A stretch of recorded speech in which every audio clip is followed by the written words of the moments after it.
Hello students, तो कैसे हो आप सभी लोग। तो आज हम अपना 10वें चैप्टर का लेक्चर नंबर 2 लेके आए हैं। इसमें हम लोग बात करेंगे जो अपना पहला जो पोर्शन हो गया, उसके बाद हम लोग बात करते हैं पाठ्यक्रम के अकॉर्डिंग हम चलते जाते हैं, स्टेप बाय स्टेप हम क्या करते हैं, पाठ को अपना पूर्ण करते हैं। तो देखो इस लेक्चर में हम लोग पढ़ेंगे ओम के नियम के बारे में, और उसके बाद प्रतिरोध के बारे में और प्रतिरोधकता के बारे में। तो सबसे पहले हम पढ़ते हैं कि ओम का नियम क्या होता है।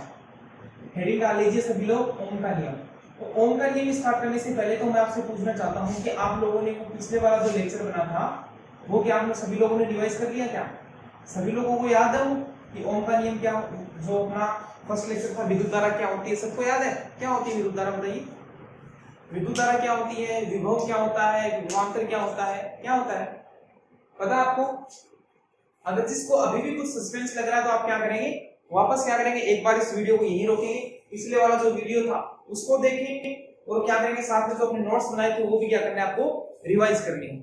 तो चलो देखते हैं हम ओम का नियम, साथ साथ में पढ़ते रहा करो, उनको रिवाइज करता रहा करो बार बार। आप जैसे जैसे इसको डेली लाइफ में डालोगे तभी आपको याद होंगे। अगर आप उनके बारे में अगर उनको देखेंगे नहीं, एक बार पढ़ लिया उसके बाद छोड़ दिया, तो क्या है कि धीरे धीरे आपके माइंड से वो निकलते जाएंगे वो चीजें जो मैं आपको बताता हूँ, जिस तरीके से समझाता हूँ, फिर आपसे आपके माइंड से धीरे धीरे आउट होती चली जाएंगी, वो निकलती चली जाएंगे। फिर एग्जाम के टाइम में ढूंढते रहना कि कहाँ पे क्या लिखा था, कहाँ पे क्या लिखा था, उसका कोई मतलब नहीं है। इसका मतलब ये है कि देखो आप लोग, देखो लॉकडाउन में देखो मैं भी घर से इतनी तैयारी कर रहा हूँ, आपके लिए इतनी मेहनत कर रहा हूँ, तो आप लोगों को कुछ तो बनता है ना। तो आप भी क्या करेंगे, बहुत अच्छे तरीके से। मैं चाहता हूँ कि आप लोग, चाहता क्या हूँ, आप लोगों ने पढ़ ही रहा होंगे, आप सभी लोग बहुत अच्छे तरीके से आपको पढ़ना है, आपको बहुत अच्छे तरीके से हमें क्या करना है, हमें ये नहीं होना चाहिए कि हम लॉकडाउन में हमारी हमारी जो पढ़ाई थी वो वेस्ट चली गई, हमारा जो टाइम ऐसा था कि हम पढ़ नहीं पाए, ऐसी बात नहीं होनी चाहिए। ऑनलाइन स्टडी का मतलब ये है कि हमारे को वो सभी चीजें मिल सके जो हमें, हम जो स्कूल में जाते थे वो सभी कर सके, और उसी तरीके से मैं आपको पढ़ा रहा हूँ, उसी तरीके से मैं आपको धीरे धीरे सिलेबस कंप्लीट करवा रहा हूँ। तो देखिए ओम का नियम, तो देखो जो ओम का नियम था जिसमें आपको दिखाई दे रहा होगा ओम, जो आपको नाम है यहाँ पे, तो ओम कहते हैं वैज्ञानिक थे, एक जर्मनी के एक वैज्ञानिक थे। कहाँ के? जर्मनी के एक वैज्ञानिक थे जिनका पूरा नाम था डॉक्टर डॉक्टर जॉर्ज साइन ओम। इस नाम के एक वैज्ञानिक थे। देखो इसके पूरे खानदान का नाम नहीं है, ये केवल उसके इसी वैज्ञानिक का नाम है। उनका जर्मनी के थे। कहाँ के थे? ये जर्मनी देश के थे, डॉक्टर जॉर्ज साइन ओम। इन्होंने क्या बताया, 1826 में इन्होंने एक नियम दिया। क्या दिया? 1826 में इन्होंने नियम दिया। इन्होंने क्या देखा, एक परिपथ में इन्होंने देखा कि हम लोग जो चालक के दोनों सिरों पर जो विभवांतर लगाते हैं, जो लगाया गया जो विभवांतर है, और उस चालक में बहने वाली धारा के मध्य इन्होंने क्या किया, एक संबंध स्थापित किया। क्या किया इन्होंने? संबंध स्थापित किया, और इस संबंध को व्यक्त करने के लिए एक नियम दिया, जिसको क्या कहा जाता है, ओम का नियम कहा जाता है। क्या कहा जाता है? ओम का नियम कहा जाता है। इसका मतलब क्या है, इन्होंने किसी चालक तार में बहने वाली जो धारा थी और जो विभवांतर था उसके मध्य क्या किया, इन्होंने संबंध स्थापित किया, और उसी को एक नियम के रूप में व्यक्त किया, जिसको क्या कहा जाता है, ओम का नियम कहा जाता है। अब देखिए कि इन्होंने ओम के नियम में क्या बताया। तो इन्होंने क्या बताया, देखो ओम के नियम में क्या बताया, इसमें लिखेंगे सभी लोग। सबसे पहले तो आप लिख लीजिए कि भाई जो ओम का नियम था वो डॉक्टर जॉर्ज साइन ओम, जो कि जर्मनी के वैज्ञानिक थे, इन्होंने 1826 में क्या किया, इस नियम को व्यक्त किया, इस नियम को दिया। देखो इन्होंने क्या बताया, इन्होंने इस नियम के अनुसार यह बताया कि जब किसी चालक की, देखिए लिख लीजिए इसमें, जब किसी चालक की भौतिक अवस्थाएं, जब किसी चालक की भौतिक अवस्थाएं, जैसे भौतिक अवस्थाएं जैसे कौन सी होती हैं, भौतिक अवस्थाएं जैसे उसकी दाब हो गया, उसपे उसका ताप हो गया, उसकी लंबाई, क्षेत्रफल, वो क्या है इसकी भौतिक अवस्थाएं, लंबाई, क्षेत्रफल आदि को स्थिर रख, आदि को स्थिर कर। क्या? किसी चालक कार की भौतिक अवस्थाएं, जैसे कि हमारे पास भौतिक अवस्थाएं जैसे ताप, दाब, लंबाई, क्षेत्रफल आदि स्थिर रहे, तो उसके सिरों के मध्य उत्पन्न विभवांतर स्थिर रहे, तो उसके सिरों पर उत्पन्न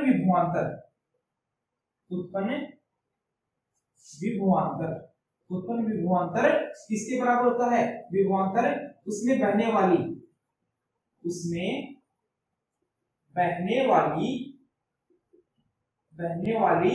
धारा के समानुपाती होता है, धारा के समानुपाती होता है। क्या होता है उसमें, बहने वाली धारा के समानुपाती होता है। यदि किसी चालक में जो उत्पन्न विभवांतर है, यदि चालक का विभवांतर V, चालक का विभवांतर V हो तथा धारा I हो, तो ओम का नियम क्या कहता है? ओम का नियम इन्होंने क्या बताया कि यदि किसी चालक की भौतिक अवस्था जैसे ताप, दाब, लंबाई, क्षेत्रफल आदि को स्थिर रहे तो उसके सिरों पर उत्पन्न विभवांतर उसमें बहने वाली धारा के क्या होता है, समानुपाती होता है। यदि चालक का विभवांतर V है और क्या हो, धारा उसमें I हो, तो क्या हो जाएगा, जो विभवांतर V है वो किसके समानुपाती हो जाएगा, धारा I के समानुपाती होता है। किसके समानुपाती होता है, धारा I के समानुपाती होता है। और इस समानुपाती चिन्ह को हटाने के लिए इसने क्या किया, V बराबर RI, यहाँ पे RA क्या लिया गया, RA क्या हमारे पास एक स्थिरांक है, क्या है RA हमारे पास, क्या है RA हमारे पास क्या है, स्थिरांक है। यह क्या है, स्थिरांक है, और इसको क्या कहा जाता है, R बराबर क्या हमारे पास, R बराबर स्थिरांक है, क्या है स्थिरांक है। और इसे क्या कहा जाता है, चालक का प्रतिरोध कहा जाता है, इसे चालक का प्रतिरोध कहते हैं।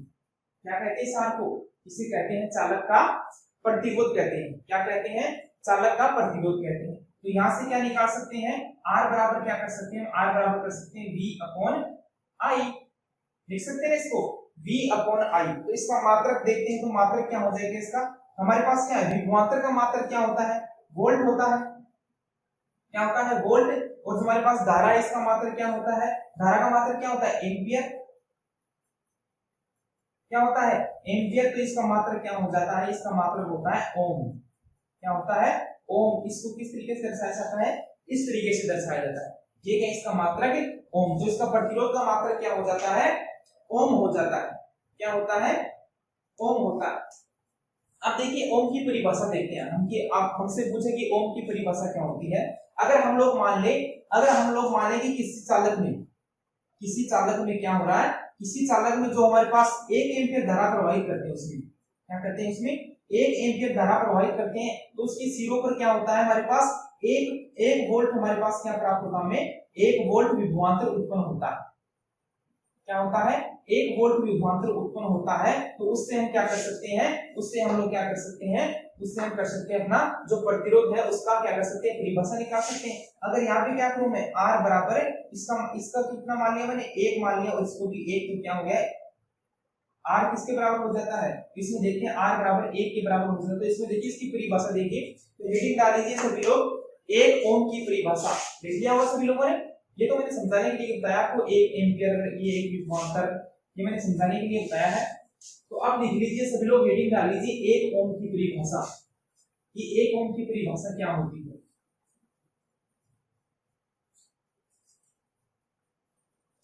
1 ओम की परिभाषा लिखी, तो लिखिए 1 ओम की परिभाषा, हेडिंग डाल लीजिए 1 ओम की परिभाषा, ओम की परिभाषा।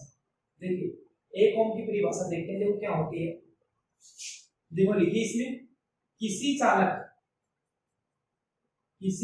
में 1 एम्पियर धारा प्रवाहित करने पर, 1 एम्पियर धारा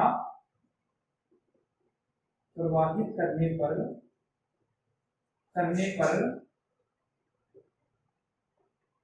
चालक के सिरों पर, किसके सिरों पर, चालक के सिरों पर 1 वोल्ट विभवांतर उत्पन्न होता है, 1 वोल्ट विभवांतर उत्पन्न होता है, विभवांतर उत्पन्न होता है। तो उसमें क्या होता है कि जो हमारे पास जो उसका चालक का जो प्रतिरोध होगा वो क्या होगा, अगर उसमें क्या होता है 1 ओम विभवांतर उत्पन्न हो जाता है, तो उस चालक का प्रतिरोध क्या होगा, 1 ओम प्रतिरोध होगा। तो उस चालक का प्रतिरोध, उस चालक का प्रतिरोध कितना होता है, 1 ओम होता है, प्रतिरोध 1 ओम होता है। क्या होता है, देखो किसी चालक में हमने क्या कर दिया कि इसमें अगर 1 एम्पियर धारा प्रवाहित करती है तो उस 1 एम्पियर धारा प्रवाहित करने के बाद में क्या होता है, उस चालक तार के सिरों पर क्या होता है, अगर 1 वोल्ट विभवांतर उत्पन्न होता है तो वो क्या होता है, उस चालक का प्रतिरोध कितना होता है, 1 ओम होगा। क्या होगा, उसका प्रतिरोध कितना होगा, 1 ओम होगा। अब ये बात तो होती है 1 ओम प्रतिरोध के बारे में। अब हम करेंगे कि जो हमारे पास जो इन्होंने जो ओम ने जो प्रायोगिक परीक्षण किया था, इन्होंने जो संबंध स्थापित किया वो किस तरीके से किया गया था, जो प्रायोगिक सत्यापन था उसके बारे में थोड़ी सी हम जानकारी प्राप्त करेंगे कि किस तरीके से इनका प्रयोग किया और किस तरीके से इसमें क्या किया, जो विभवांतर था और धारा में संबंध किस तरीके से इन्होंने बताया उसके बारे में बात करते हैं। तो उसके बाद में हेडिंग डाल लीजिए सभी लोग, कौन से, जो ओम का जो नियम है उसका प्रायोगिक सत्यापन करेंगे। अब तो लिख लीजिए ओम के नियम का प्रायोगिक सत्यापन, हेडिंग डाल लीजिए सभी लोग, इसलिए ये लिख लिया सभी लोगों ने। तो अब हेडिंग डाल लीजिए ओम के नियम का प्रायोगिक सत्यापन। क्या डालेंगे, ओम के नियम का प्रायोगिक सत्यापन। पहले मैं बनाता हूं उसका क्या परिपथ बनाता हूं कि उन्होंने परिपथ कैसा बनाया था। तो देखिए ओम ने जो प्रायोगिक सत्यापन किया था उसका इस तरीके से परिपथ बनाया। उस परिपथ में इन्होंने क्या किया, एक बैटरी को, एक कुंजी को, एक धारा नियंत्रक को, आरएच मैंने धारा नियंत्रक बताया है, और यहाँ पे क्या, यहाँ पे एमीटर को, और यहाँ पे क्या है पीक्यू नाम का हमारे पास क्या था चालक तार था, उसको क्या किया श्रेणी क्रम में इन्होंने क्या कर दिया, जोड़ दिया। और उसमें से क्या था, जो हमारे पास चालक तार था उसकी क्या समांतर क्रम में एक वोल्टमीटर क्या इन्होंने कर दिया, जोड़ दिया, और एक क्या किया इन्होंने परिपथ का क्या कर दिया, निर्माण कर दिया। ठीक है, इस तरीके से इन्होंने क्या किया, परिपथ का निर्माण किया। इसमें देखो ये वाला जो साइन है वो ये वाला प्रतीक को किसको दर्शाता है, बैटरी को दर्शाता है ना, बताया था मैंने आपको, बैटरी है, ये कुंजी है, ये एमीटर है, ये अपना क्या, ये अपना प्रतिरोध आर प्रतिरोध का कोई हमारे पास चालक तार था, ये क्या अपना वोल्ट मीटर है, उसके बाद हमारे पास ये क्या है, ये अपना धारा नियंत्रक। तो इस तरीके से इन्होंने क्या किया, परिपथ का निर्माण किया और उसमें अलग अलग तरीके से प्रयोग करवाए। इन्होंने क्या देखा, इसमें इन्होंने ये देखा कि इसमें से क्या किया, जो एमीटर था ना जो अपना, इसमें जो एमीटर है, एमीटर में इन्होंने क्या किया कि अलग अलग एमीटर से माप कर, एमीटर से मापन करके अलग अलग धाराएं क्या की इन्होंने प्रवाहित की, क्या की धारा प्रवाहित की, किससे मापकर, एमीटर से मापकर। और जैसे इन्होंने धारा प्रवाहित की तो प्रभावित करने के बाद में जो हमारे पास जो चालक तार था, इसका जो पी और क्यू बिंदु था, जैसे इसने पहले बात की, जैसे इसने पहले 1 एम्पियर धारा प्रवाहित की, ठीक है, 1 एम्पियर धारा प्रवाहित की, और 1 एम्पियर धारा प्रवाहित करने के बाद में इन्होंने क्या किया, इन्होंने देखा कि ये जो हमारे पास ये वाला जो विभवांतर है इसमें कितना विक्षेप आता है, तो इन्होंने क्या किया, विभवांतर को नोट किया।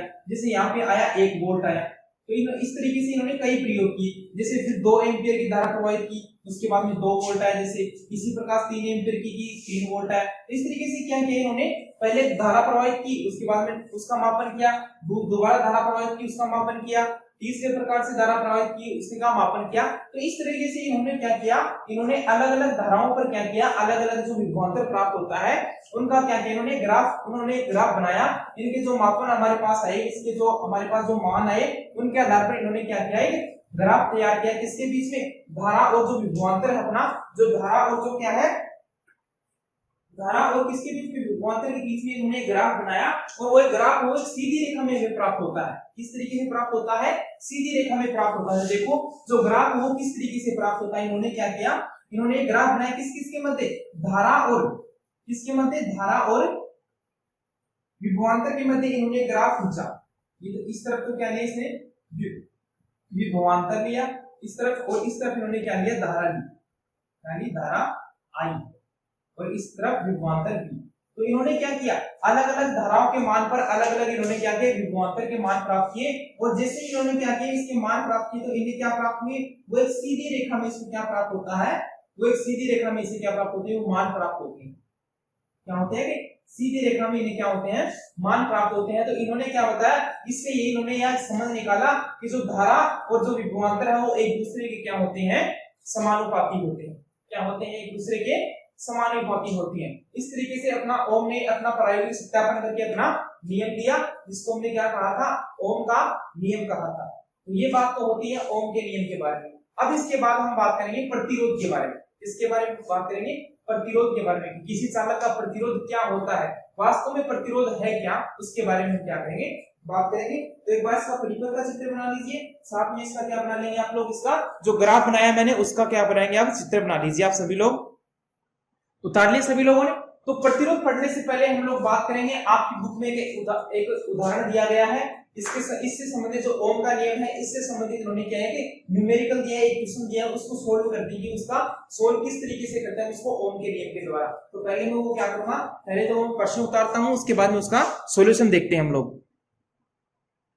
तो देखिए ये एग्जांपल दिया अपनी बुक में, उसमें क्या होता है, देखो एक चालक तार का प्रतिरोध ज्ञात करना है। हमें क्या करना है, प्रतिरोध ज्ञात करना है। चालक तार का जो आर है वो हमें क्या करना है, ज्ञात करना है। उसमें 0.5 एम्पीयर की धारा प्रभावित करने पर, धारा कितनी जा रही है इसमें जो धारा का मान है वो कितना जा रहा है, 0.5 एम्पीयर। ठीक है, उसमें धारा प्रभावित करने पर उसके सिरों पर 2 वोल्ट विभवांतर उत्पन्न होता है। जो विभवांतर है कितना है, विभवांतर चालक के सिरों पर क्या है, विभवांतर कितना अपना 2 वोल्ट है। तो इससे हमें क्या प्राप्त है, इससे हमें प्राप्त करना है कि चालक का जो प्रतिरोध है वो कितना होता है। तो देखो अभी हम लोगों ने क्या पढ़ा है, ओम का नियम पढ़ा है। ओम का नियम क्या कहता है, ओम का नियम कहता है कि जो किसी चालक तार में 1 एम्पीयर धारा प्रवाहित करने पर क्या होता है, उसमें किसी चालक तार में, जैसे हम लोग आपको बताते हैं, किसी चालक तार में धारा प्रवाहित करने के बाद में जो उसके चालक तार के जो सिरों पर विभवांतर उत्पन्न होता है वो धारा की क्या होता है, समानुपाती होता है। यही तो पढ़ा था हमने। इसमें क्या करते हैं, समानुपाती को हटाने के लिए हम क्या करते हैं, आर आई करते हैं, और जो आर है वो क्या है, प्रतिरोध है। तो इसको प्रतिरोध यहां से आसानी से क्या कर सकते हैं, वी दिया हुआ है, आई दिया हुआ है। तो देखिए क्या हो जाएगा, आर बराबर क्या हो जाएगा, वी अपॉन आई हो जाएगा। वी का मान कितना हमारे पास 2 वोल्ट है, और हमारे पास जो आई है धारा का मान कितना है 0.5 है। तो इसमें भाग दीजिए आप सभी लोग इसका। तो जैसे हम इसका भाग देते हैं तो इसमें कितना आता है, इसका मान कितना आएगा, इसका मान 4 ओम। कितना आएगा, 4 ओम। तो जो हमारे पास जो चालक तार दिया गया है उसका जो प्रतिरोध होगा वो कितना होता है, 4 ओम होता है। कितना होता है, 4 ओम होता है। अब हम बात करेंगे प्रतिरोध के बारे में। उतार लीजिए एक बार, इसको उतार लिया सभी लोगों ने। तो अभी हम बात करते हैं प्रतिरोध के बारे में कि प्रतिरोध क्या होता है। देखो मैं आपको प्रतिरोध बताऊं तो प्रतिरोध का एक सीधा सा मीनिंग आपको बताऊं ना, मैं प्रतिरोध का एक सीधा सा मीनिंग बताऊं वो क्या होता है, बाधा। क्या, बाधा, रुकावट किसी काम में। क्या है, यहाँ पे किसके बारे में बात कर रहे हैं, आवेशों के प्रवाह के बारे में पढ़ रहे हैं, आवेशों के प्रवाह के बारे में पढ़ रहे हैं। तो आवेशों के प्रवाह के मार्ग में जो अगर हमारे पास बाधा आती है ना, वही क्या है, प्रतिरोध है। तो सबसे पहले तो हेडिंग डाल लीजिए प्रतिरोध। क्या डाल लीजिए, प्रतिरोध। देखिए प्रतिरोध क्या होता है, जैसे आप सभी को पता है कि कोई चालक तार है, तो प्रत्येक चालक तार क्या है, अणुओं से मिलकर बना होता है। और ये जो अणु है वो क्या है, परमाणु से मिलकर बने होते हैं। किससे मिलकर बने हैं, परमाणु से मिलकर बने हैं। और जो परमाणु होते हैं उनमें क्या होता है, नाभिक में तो क्या होता है, धनावेश और इलेक्ट्रॉन, जो अपने प्रोटॉन और न्यूट्रॉन रहते हैं। लेकिन जो बाह्यतम कक्षा में होते हैं वो क्या होते हैं, उसमें इलेक्ट्रॉन रहते हैं। क्या होते हैं, इलेक्ट्रॉन रहते हैं। जैसे हम लोग बात करें किसी परमाणु के बारे में, तो परमाणु क्या है, ये तो उसका क्या है, नाभिक है जिसपे क्या धनात्मक चार्ज होता है। लेकिन इसकी जो कक्षाएं होती है उसमें क्या है, जो इलेक्ट्रॉन है वो क्या करते रहते हैं, चक्कर लगाते रहते हैं। और ये जो इलेक्ट्रॉन्स हैं वो क्या है, जो अपने बाह्यतम कक्षा के जो इलेक्ट्रॉन्स होते हैं, जो बाह्यतम कक्षा के जो इलेक्ट्रॉन होते हैं वो क्या है, नाभिक का जो इसमें क्या होता है, नाभिक वाला जो बल होता है, नाभिकीय बल होता है, उससे क्या होते हैं, थोड़े कम बंधे हुए होते हैं। क्या होते हैं, थोड़े कम बंधे हुए होते हैं, जिसकी वजह से क्या है, स्वतंत्र रूप से अनियमित गति करते रहते हैं। क्या करते रहते हैं, स्वतंत्र रूप से अनियमित गति करते रहते हैं। और जैसे हम लोग क्या करते हैं, जैसे हम लोग किसी चालक को बैटरी से जोड़ते हैं, क्या करते हैं, जैसे हम लोग किसी चालक को बैटरी से जोड़ते हैं, तो बैटरी में क्या है, जो इलेक्ट्रॉन है, जो परमाणु, जो चालक के जो इलेक्ट्रॉन है वो क्या करते हैं, बैटरी के धनागर की तरफ, जो हमारा पॉजिटिव चार्ज होगा बैटरी का, उसकी तरफ क्या करने लग जाते हैं, गति करने लग जाते हैं। क्या करने लग जाते हैं, गति करने लग जाते हैं। और गति करने के कारण, गति करते हैं, जब ये गति करते हैं तो हमारे पास जो हमारे परमाणु है, जो अणु है, वो क्या करते हैं, इन इलेक्ट्रॉनों के जो मार्ग होता है, जो गति का जो मार्ग है उसमें क्या करते हैं, वो बाधा उत्पन्न करते हैं। और वही बाधा क्या है, हमारी प्रतिरोध है।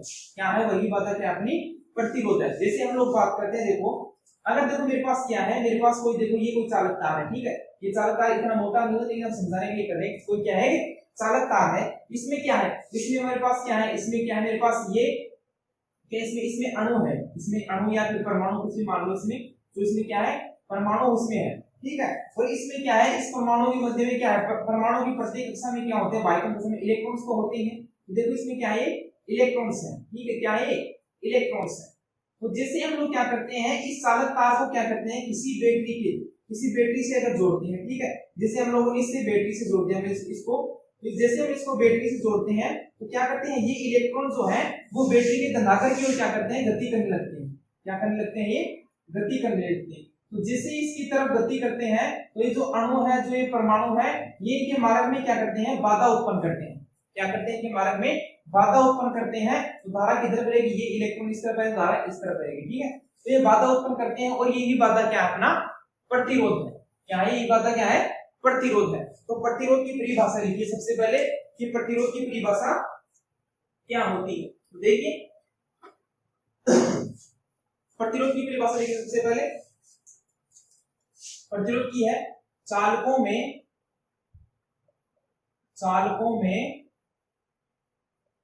आवेशों के प्रवाह में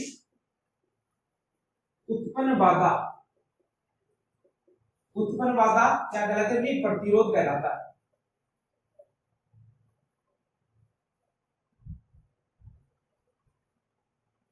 क्या कहलाता है, प्रतिरोध कहलाता है। इसका मतलब क्या है कि जो अपने चालक होते हैं उनमें जो आवेश होते हैं उनके प्रवाह में जो बाधा उत्पन्न होती है वही क्या होती है, अपनी प्रतिरोध होता है।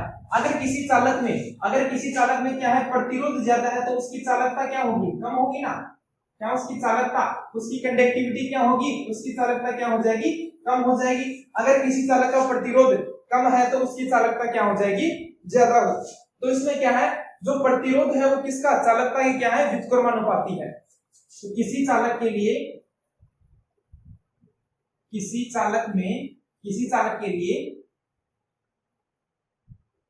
प्रतिरोध जो होता है वो क्या होता है, चालकता के व्युत्क्रमानुपाती होता है।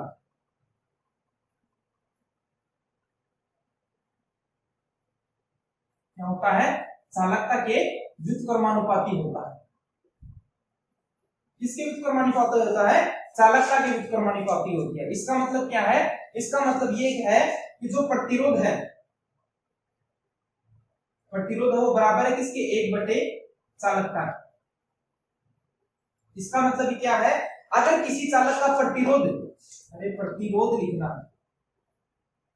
ठीक है, अगर किसी चालक का प्रतिरोध क्या है, ज्यादा है, प्रतिरोध ज्यादा है, उसमें बाधा ज्यादा है, तो उसकी चालकता क्या हो जाएगी, कम हो जाएगी। उसमें से विद्युत धारा क्या होगी, कम बहेगी। क्योंकि क्या है, इलेक्ट्रॉनों का प्रवाह इसमें कम हो रहा है, इसमें बाधा ज्यादा है तो इलेक्ट्रॉनों का प्रवाह कम हो रहा है। अगर इलेक्ट्रॉनों का प्रवाह कम है तो उसमें क्या हो जाएगी, उसकी जो चालकता होगी, विद्युत धारा प्रवाह करने की जो क्षमता होगी वो क्या हो जाएगी, उसकी कम हो जाएगी। इसी प्रकार अगर किसी चालक का प्रतिरोध क्या है, कम है, किसी चालक का प्रतिरोध का कम है तो उसमें क्या होगी, उसमें इलेक्ट्रॉनों की संख्या क्या होगी, ज्यादा प्रभावित होगी। अगर इलेक्ट्रॉनों की संख्या ज्यादा प्रभावित होगी तो उसमें क्या होगा, उसकी चालकता क्या होगी, ज्यादा होगी। तो यही तो बात है, प्रतिरोध किसके व्युत्क्रमानुपाती होता है, वो चालकता के व्युत्क्रमानुपाती होता है। तो ये बात तो होती है प्रतिरोध के बारे में। प्रतिरोध का सीधा मीनिंग क्या होता है, चालक में जो हमारे पास चालक में जो आवेश होते हैं, आवेशों के प्रवाह में जो बाधा उत्पन्न होती है वही क्या अपना, वही तो क्या अपना प्रतिरोध है। बाधा ही क्या है, अपनी प्रतिरोध है। किसके लिए, इलेक्ट्रॉनों के प्रवाह में जो बाधा उत्पन्न होती है वही क्या अपना प्रतिरोध है। अब हम बात करते हैं कि ऐसे कौन से कारक होते हैं चालक में जो प्रतिरोध को क्या करते हैं, प्रभावित करते हैं। तो सबसे पहले हम बात करेंगे जो प्रतिरोध को प्रभावित करने वाले कारकों के बारे में बात करते हैं। देखिए सबने लिख लिया यहां तक, देखो तो हेडिंग डाल लीजिए, प्रतिरोध को प्रभावित करने वाले कारक। प्रतिरोध को प्रभावित करने वाले कारकों के बारे में बात करते हैं।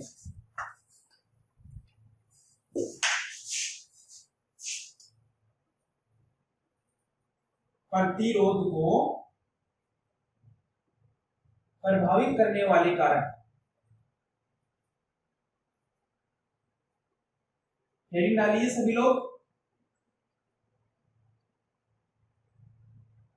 देखिए कौन कौन से कारक होते हैं उनके बारे में हम बात करेंगे। सबसे पहले हम बात करते हैं चालक की लंबाई। क्या, सबसे पहले हम बात करते हैं चालक की लंबाई।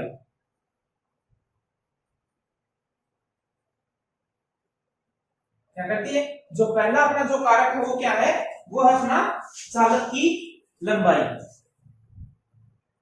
तो देखिए चालक की लंबाई किस तरीके से इसमें क्या करती है, प्रभावित करती है। देखो चालक की लंबाई को प्रभावित कैसे करती है उसके देखने के लिए हम क्या करते हैं, हमारे पास कोई चालक लेते हैं, ठीक है, एक चालक लेते हैं और उसकी एक समान मोटाई का एक चालक लेते हैं। जैसे हम लोगों ने क्या कर लिया, समान मोटाई का हम लोगों ने क्या ले लिया, एक चालक ले लिया। जैसे ये हो गया, इसकी मोटाई क्या है, समान है, इस मोटाई का चालक ले लिया। अब हम क्या करते हैं, इसमें अलग अलग लंबाई के क्या लेते हैं, हम इसमें अलग अलग लंबाई के क्या लेते हैं, हम लोग चालक तार बनाते हैं, इसके टुकड़े लेते हैं, अलग अलग लंबाई के टुकड़े लेते हैं। जो अपना चालक है उसकी क्या है, उसकी जो मोटाई है वो भी समान है और एक ही पदार्थ के बने हुए हैं, ठीक है। अब क्या करेंगे, हम लोग इसकी अलग अलग लंबाई के टुकड़े लेते हैं, ठीक है। जैसे हमने इसके अलग अलग लंबाई 3-4 टुकड़े लेते हैं। अब उनमें क्या करते हैं, अब उनमें हम लोग धारा प्रवाहित करते हैं और धारा प्रवाहित करने के बाद में क्या करते हैं, उसका प्रतिरोध ज्ञात करते हैं।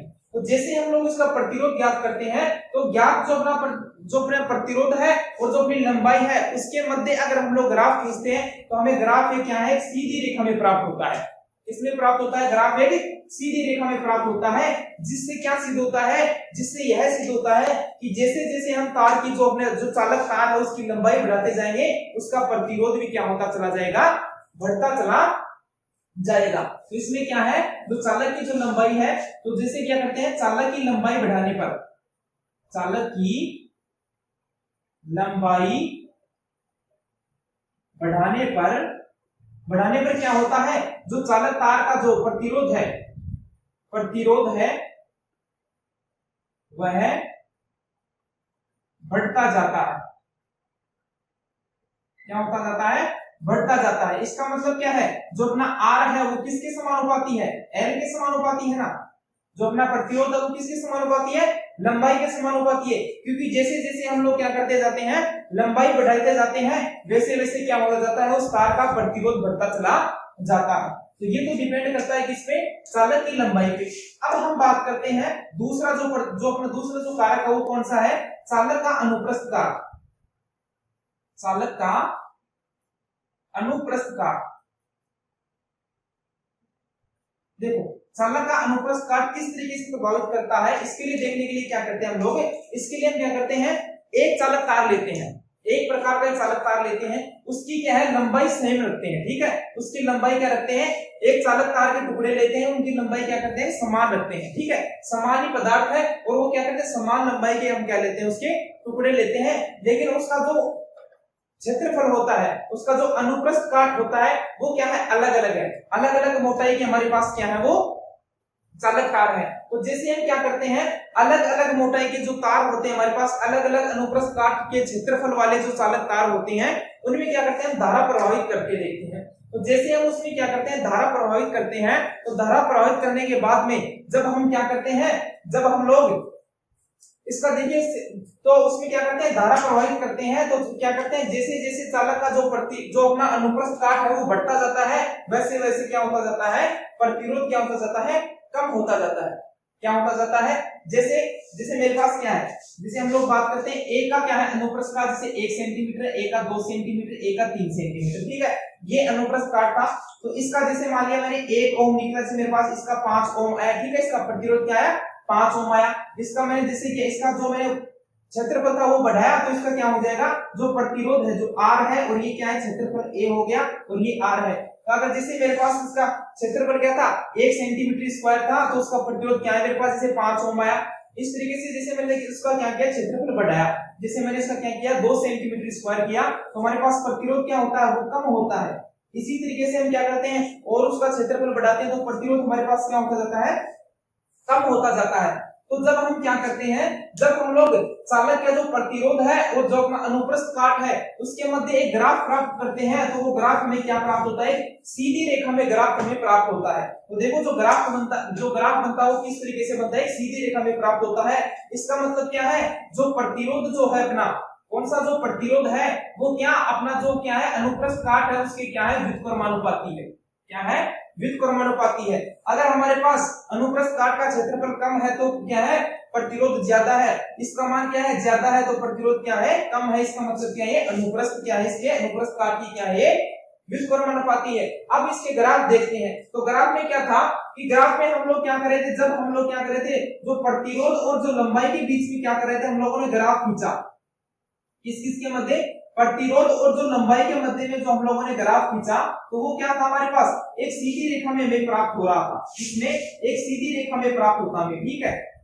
जब हम क्या करते हैं, जब हम लोग क्या करते हैं एक समान मोटाई का और एक ही समान मतलब कि हमारे पास पदार्थ भी क्या है एक ही है और उसके अलग अलग मोटाई के क्या करते हैं अलग अलग लंबाई के, समान मोटाई के और अलग अलग लंबाई के तार लेते हैं। इसकी मतलब क्या लंबाई की उनकी अलग अलग है तो उनका प्रतिरोध ज्ञात करते हैं, उसके बीच में ग्राफ खींचते सीधी रेखा में ग्राफ प्राप्त होता है। इसी प्रकार चालक के अनुप्रस्थ काट और हम लोग क्या प्रतिरोध के मध्य क्या करते हैं हम लोग ग्राफ खींचते हैं, तो ये क्या होगा इसका अनुप्रस्थ काट, अनुप्रस्थ काट और हमारे पास जो प्रतिरोध है इसके मध्य क्या करते हैं हम जब ग्राफ खींचते हैं, ग्राफ खींचते हैं तो वो क्या होता है एक सीधी रेखा में प्राप्त होता है, क्या होता है कि सीधी रेखा में प्राप्त होता है। इससे क्या सिद्ध होता है, इससे सिद्ध होता है कि जैसे जैसे हम लोग पदार्थ जो चालक तार है उसका अनुप्रस्थ काट बढ़ाते हैं उसका क्या होता जाता है प्रतिरोध धीरे धीरे कम होता जाता है। तो इसको बोल सकते हैं समीकरण 1 और इसको बोलते हैं समीकरण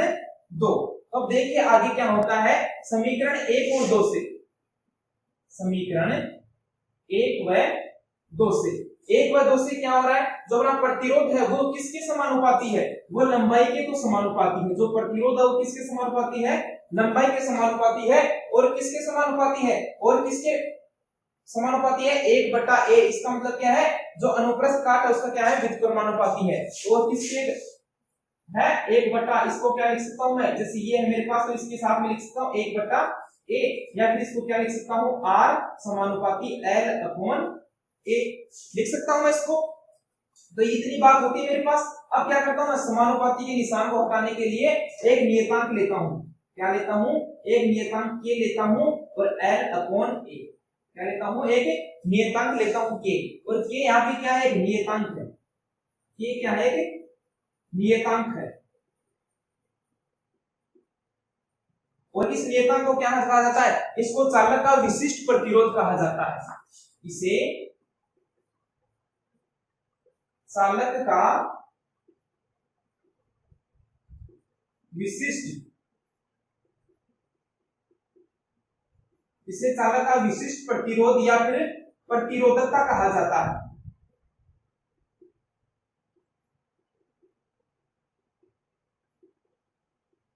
क्या है जो अपने पास जो नियतांक है के, इसको क्या कहा जाता है चालक का विशिष्ट प्रतिरोध कहा जाता है, या फिर इसको क्या कहते हैं चालक की प्रतिरोधकता कहते हैं। अगर हम इसके मात्रक के बारे में बात करें तो इसका मात्रक निकालने के लिए क्या करते हैं k बराबर क्या हो जाएगा, ये a ऊपर चला जाएगा इसमें तो r a/l यहाँ पे हो जाएगा। इसमें देखो जो r अपना प्रतिरोध, प्रतिरोध का मात्रक क्या होता है ओम होता है, आगे सबके समझ में ओम, और यहाँ पे गुना जो अपना क्षेत्रफल है तो क्षेत्रफल का मात्रक क्या होता है इसको किसमें लेते हैं सेंटीमीटर स्क्वायर में लेते हैं ना, लेते हैं सेंटीमीटर स्क्वायर में। ओके नीचे क्या अपने पास लंबाई, लंबाई क्या है सेंटीमीटर में है तो सेंटीमीटर से सेंटीमीटर कैंसिल हो गया, तो हमारे पास क्या आता है जो प्रतिरोधकता है वो उसका मात्रक क्या आता है ओम सेंटीमीटर, ओम सेंटीमीटर।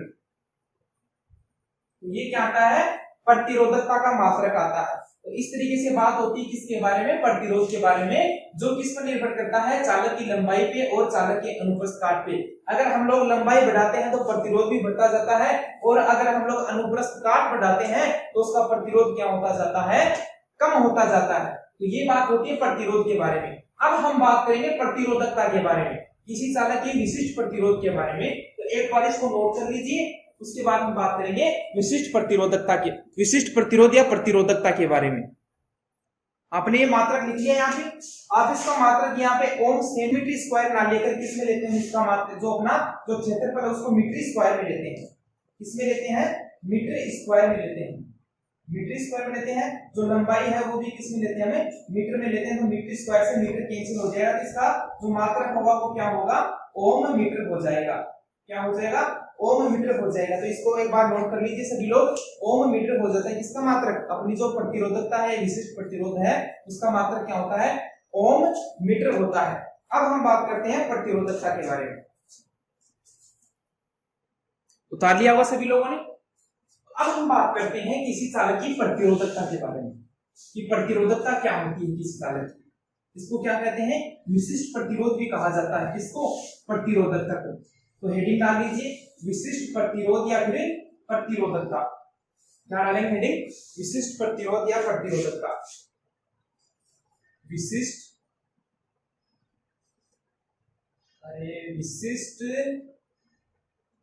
प्रतिरोध या प्रतिरोधकता। देखिए किसी चालक का जो विशिष्ट प्रतिरोध या प्रतिरोधकता होती है वो क्या होती है। देखो एक चालक के बारे में हम लोग बात करते हैं। देखो मेरे पास क्या एक चालक है, जैसे मेरे पास ये क्या एक चालक है, ठीक है। इस तरीके से मेरे पास क्या है कि चालक है। अब हम बात करते हैं यदि इस चालक की जो लंबाई है उसको क्या मान लेते हैं, हम इकाई मान लेते हैं। इस चालक की लंबाई को कितना मान लेते हैं, 1 मीटर मान लेते हैं। और उसका क्षेत्रफल है इसको क्या मान लेते हैं, इस क्षेत्रफल को क्या मान लेते हैं, 1 मीटर स्क्वायर मान लेते हैं। इसका मतलब क्या है, हम लोग चालक की जो लंबाई और उसका क्षेत्रफल है उसको क्या मान लेते हैं, इकाई मान लेते हैं। तो ऐसे में जो चालक का जो चालक का प्रतिरोध होता है वही क्या होता है, विशिष्ट प्रतिरोध होता है। तो लिखिए इसमें जो विशिष्ट प्रतिरोध या फिर चालकता में माना किसी चालक की लंबाई व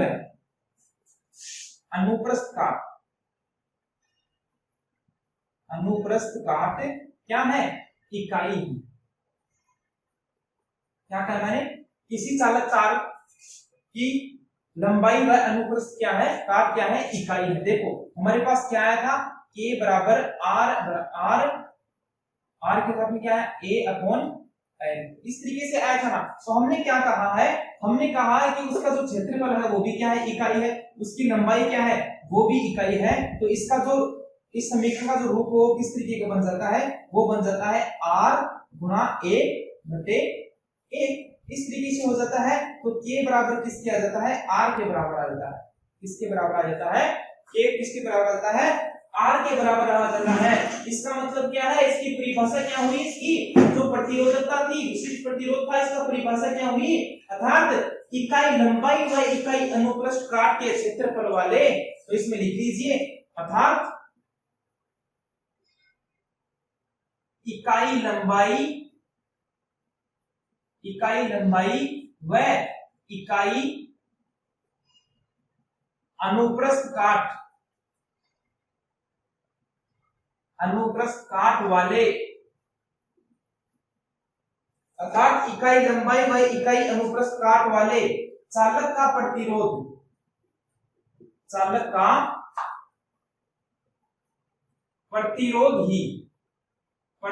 ही उसका क्या कहलाता है, विशिष्ट प्रतिरोध।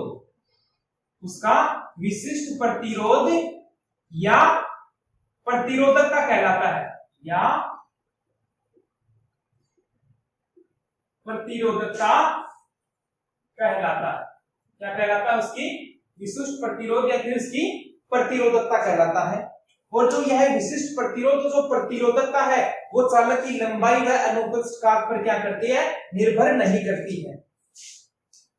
क्या जो प्रतिरोधकता है, एक पॉइंट और लिख लीजिए, प्रतिरोधकता चालक की लंबाई व अनुप्रस्थ काट पर निर्भर नहीं करती है। लंबाई व अनुप्रस्थ काट पर निर्भर नहीं करती है, निर्भर नहीं करती है। यह चालक के पदार्थ पर निर्भर करती है, चालक के पदार्थ पर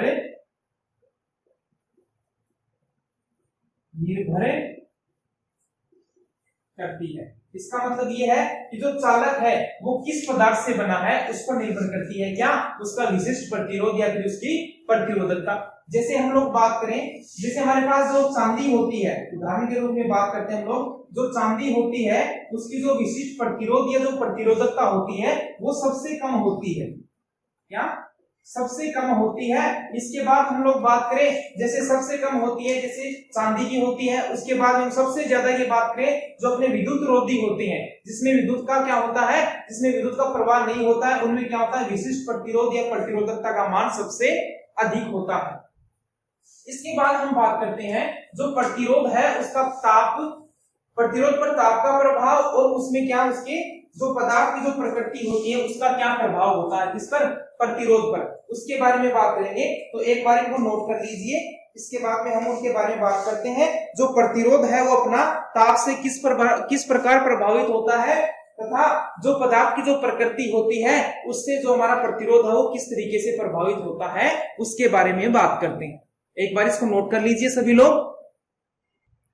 तो अभी हम बात करते हैं जो प्रतिरोध है वो ताप से किस प्रकार प्रभावित होता है उसके बारे में बात करते हैं। तो हेडिंग डाल लीजिए सभी लोग पहले, प्रतिरोध पर ताप का प्रभाव। क्या डालेंगे हेडिंग, हेडिंग डाल लीजिए प्रतिरोध की ताप पर निर्भरता है, प्रतिरोध ताप का प्रभाव,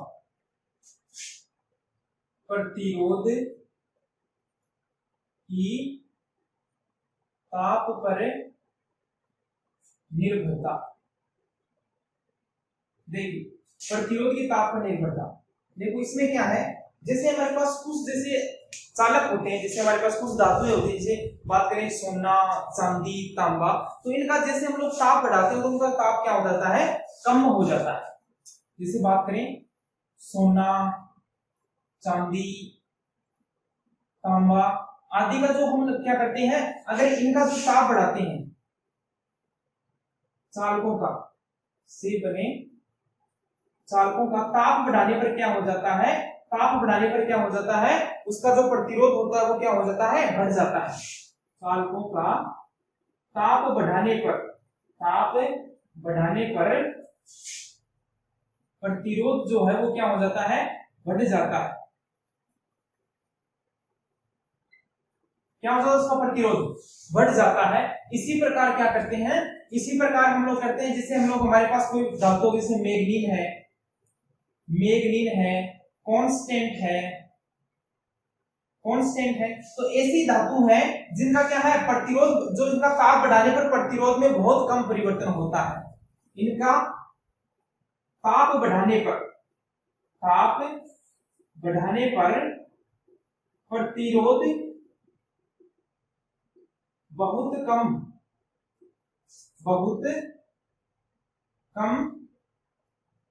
परिवर्तित होता है। क्या होता है, बहुत ही कम परिवर्तित होता है। क्या अपना जो इनका ताप जो प्रतिरोध होता है वो ताप के साथ में बहुत ही कम परिवर्तित होता है। कुछ धातुएं ऐसी होती हैं जिनका ताप बढ़ाने पर क्या हो जाता है, प्रतिरोध बिल्कुल शून्य हो जाता है। उन्हें क्या कहा जाता है, उन्हें कहा जाता है अतिचालक कहा जाता है। क्या कहा जाता है, अतिचालक कहा जाता है। या फिर इसके बाद में हम लोग बात करें जो अपना सिलिकॉन है, जैसे सिलिकॉन है, अपना जर्मेनियम है, इनका ताप जब बढ़ाते हैं, इनका ताप बढ़ाने पर क्या होता है, प्रतिरोध कम होता है,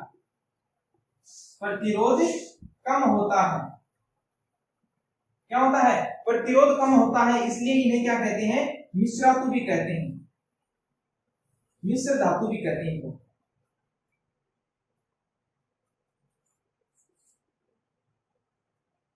क्या कहते हैं इनको, मिश्र धातु भी कहते हैं। किसको, सिलिकॉन और जर्मेनियम, क्योंकि इसका जब हम ताप बढ़ाते हैं, क्या कहते हैं, ताप बढ़ाते हैं, इनका क्या हो जाता है, इनका प्रतिरोध कम हो जाता है, इसलिए इनको मिश्र धातु नहीं अर्धचालक कहते हैं। सॉरी, क्या कहते हैं, अर्धचालक कहते हैं, अर्धचालक कहते हैं। क्या कहते हैं इनको, अर्धचालक कहते हैं। और कुछ ऐसे पदार्थ होते हैं, कुछ चालकों का ताप बढ़ाने पर क्या होता है, ताप बढ़ाने पर उनका प्रतिरोध शून्य हो जाता है, प्रतिरोध बढ़ाने पर प्रतिरोध शून्य हो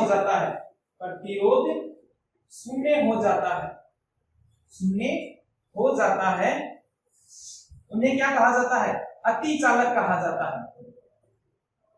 अति चालक कहते हैं। क्या कहते हैं उन्हें? अति चालक कहते हैं। जैसे हम उदाहरण के रूप में बात करें, उदाहरण देखें तो जब अपना जो पारा होता है, अगर पारा जो होता है अपना, उसका अगर हम तापमान 4.2 केल्विन कर देते हैं, उसका तापमान क्या कर देते हैं 4.2 कर देते हैं, तो उसका जो प्रतिरोध होता है वो क्या होता है? शून्य होता है। प्रतिरोध क्या हो जाता है? शून्य हो जाता है। क्या हो जाता है? प्रतिरोध शून्य हो जाता है। इसका मतलब क्या है? जब हम लोग क्या करते हैं, अलग अलग प्रकार के चालकों को हम क्या करते हैं, उनका ताप बढ़ाते हैं, तो क्या होता है, कुछ तो ताप के साथ में प्रतिरोध बढ़ जाता है, कुछ का कम परिवर्तित होता है, कुछ का क्या हो जाता है, बिल्कुल कम हो जाता है, कुछ का कम होता है। इसमें देखिए क्या होता है, देखो मैं आपको एक सिंपल सा और कुछ बताता हूँ। देखो यहाँ पे समझाने के लिए बताता हूँ। अगर हमारे पास कोई चालक है, तो अगर चालक का जब हम ताप बढ़ाएंगे ना, चालक का जब ताप बढ़ाएंगे तो प्रतिरोध बढ़ेगा। क्या होगा?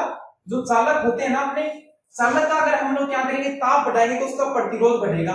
अगर जो अर्धचालक होते हैं, जो अपने अर्धचालक हैं, उनका अगर हम क्या करते हैं, ताप बढ़ाते हैं तो प्रतिरोध उनका कम होता है। क्या होता है? उनका प्रतिरोध कम होता है। जो अपने कुचालक होते हैं, कुचालक होते हैं, अगर उनका हम क्या करते हैं, ताप परिवर्तन करते हैं, तो प्रतिरोध में कोई परिवर्तन नहीं होता है। तो ये चीज भी लिखिए, नोट कर लीजिए आप सभी लोग, इसमें नोट कर लीजिए इसको भी, कि अगर हम लोग चालक का प्रतिरोध बढ़ाएंगे तो चालक का ताप बढ़ाएंगे तो प्रतिरोध बढ़ेगा, अर्धचालक का बढ़ाएंगे ताप तो क्या होगा, प्रतिरोध कम होगा, और कुचालक पे ताप का कोई प्रभाव नहीं पड़ता। तो ये बात तो होती है किसके बारे में, प्रतिरोध पर ताप का प्रभाव। अब हम बात करते हैं तो प्रतिरोध की पदार्थ पर निर्भरता। लिखिए सभी लोग। अब दूसरी हेडिंग डालिए, प्रतिरोध की पदार्थ पर निर्भरता। हेडिंग डालिए सभी लोग, प्रतिरोध की पदार्थ पर निर्भरता।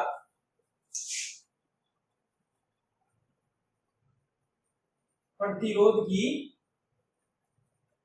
पदार्थ पर निर्भरता। देखिए, प्रतिरोध की पदार्थ पर निर्भरता देखने के लिए हम क्या करते हैं, हम लोग सोना, चांदी, तांबा, सोना, चांदी, तांबा और एल्यूमिनियम,